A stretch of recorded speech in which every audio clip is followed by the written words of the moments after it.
who runs Russia. So who are these all Kremlin men? How many people besides Putin are running Russia, and who are they? Oh, that's a very complicated question, because I think that's quite a lot. That's not one man, and that's not kind of Politburo that surrounds Putin. All the Kremlin's men is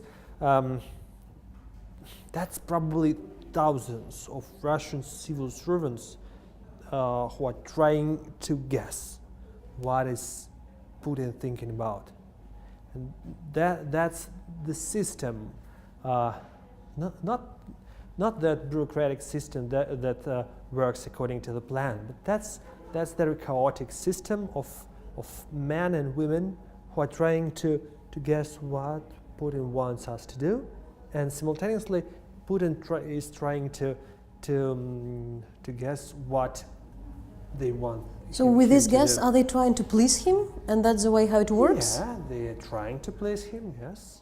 But there is a good example in my book of the fall of 2013, when Putin was very sick and he was absent for 3 months. He wasn't taking any steps. He was out of touch. Even his press secretary was unable to call him and to ask him, and no one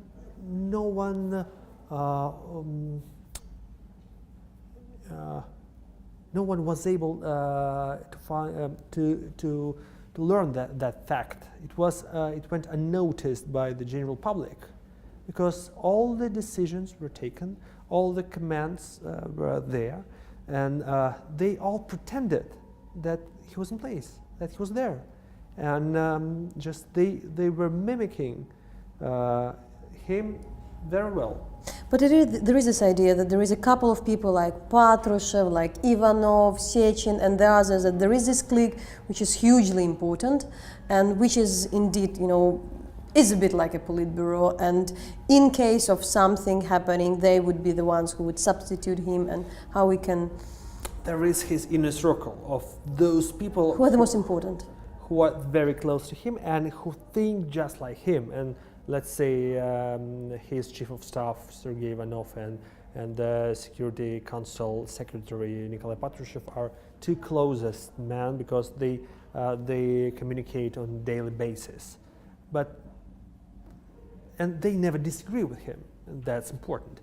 But actually the situation changes. The economic situation can change, and actually official crown prince is neither of them. Official crown prince is still Dmitry Medvedev, who is prime minister, and according to Russian constitution, he is going to be in charge if something happens. There is an interesting idea also in the book, and what you say about that. So who is influencing whom? Putin is influencing the society, first of all, or society is really demanding something what the current Kremlin government does? So there is a huge backup of his policies, of the Kremlin policies in the society, it's shared, or it's really like imposed? That's complicated. They're fooling themselves, actually. They are spreading some ideas within the society using their propaganda, and then believe that that's the society wants them to do. So they started believing in their own propaganda. They are fooling themselves, yes. And but is those, let's say, anti-American ideas are popular? Yes, they've been always popular. In the very beginning of Putin's presidency, even before his presidency, and I'm trying to recall that fact, the most popular Russian movie was Brother 2. That was a movie about anti-Americanism, and even the main character was screaming, "We'll have Crimea back." So that was 20 years ago. At the same time, you were mentioning that Putin had advised Shoigu to watch The House of Cards, a famous series. So do they really believe that the politics is done that way in the West? They are absolutely sure, and they consider it to be a smoking gun. They think that, yeah, finally they confessed. they've been suspecting that the West doesn't give a shit about those human rights and all that bullshit they are telling them. And now they see that they've been very right.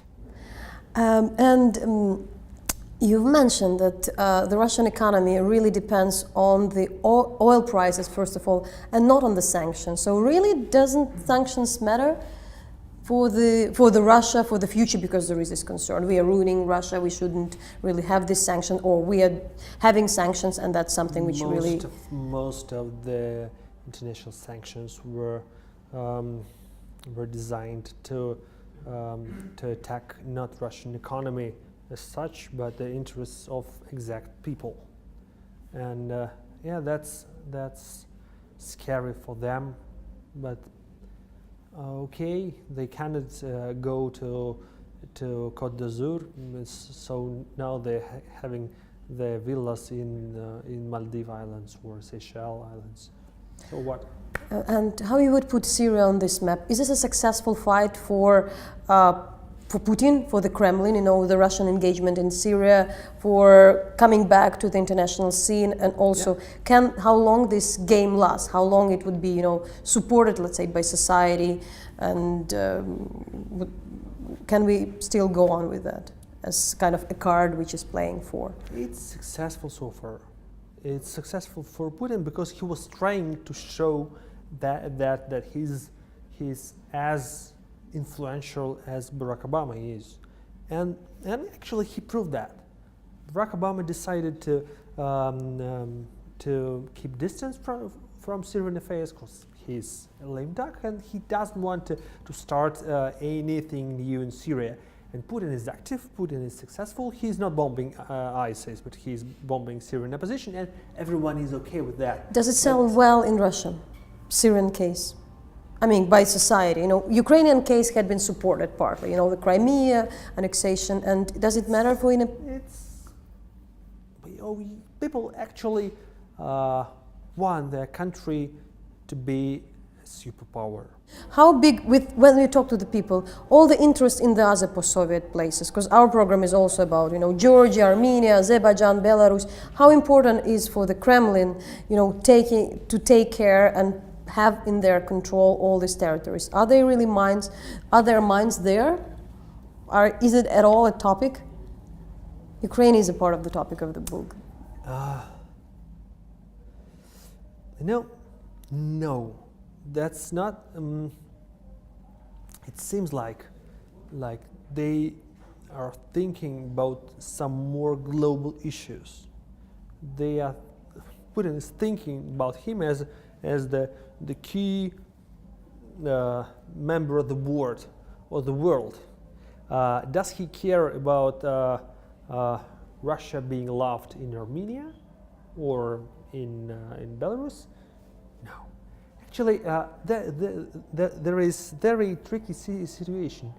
No one wants to be loved. Everyone is okay that many people are scared of Russia. That's okay. If you are scared, okay, that means that you respect us. And the final, we're here in Kiev, and from my foreign colleagues, we often hear like, so what are the relations between Russia and Ukraine currently? Can these people find their way to communicate? I mean, we are speaking definitely, but how do you think? Have you been thinking about that? I mean, the countries are in war. Do you mean if I believe that the relations can be restored? Yes. Who can do that, and how also to, you know, solve the issue between the societies, or should it be anyway? Is it possible to solve the issue? And how do you feel? You know, do you feel that our countries and societies are in war? No. I don't know.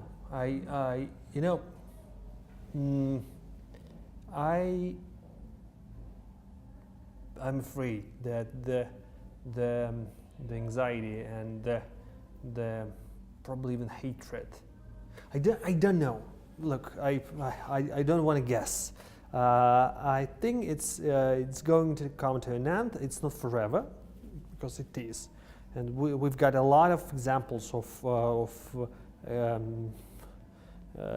very cruel wars that stopped, and peoples became friends again.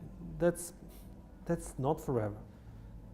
But don't ask me what's going to happen in Crimea. I don't know. I don't think that's part of that question. It's not. We're here. Okay, thanks, and Thank we you. have rest. Thank you. Take care.